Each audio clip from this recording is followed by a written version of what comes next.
Sasa leo wewe unapokurupuka unasema mimi nakwenda Rwanda, unakwenda wewe sio kama nchi. Nchi ina mambo yake, nchi ina vyombo vyake, soka nalo vina vitu vyake. Sasa hawa wewe unakorofishana nao, kibali utakipata vipi? Na uwezi kupata kibali kwa sababu tayari big match ishaandaliwa. Maana yake wakitokea kama wameenda watakuwa wameenda kwa kukaidi. Sasa ni kwa kukaidi, sio nini maana kukaidi? Unakaidi maana yake lazima lungu likufikie. Tena wana imani na naongoza lungu mara mbili. Sawa, lungu mara mbili. Una lungu la TFF peke yake la kukaidi kwenda kule. Alafu una lungu lile la ndani ya kanuni za ligi. Pointi 3 lazima unyang'anywe. Apewe Simba na magoli yake 3. Sawa bwana? Alafu bado utatanganywa wewe pointi 15.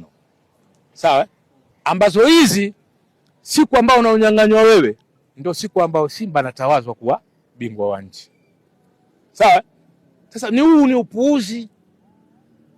Watu tu wanashangilia, watu wanashangilia, lakini huu ni upuuzi.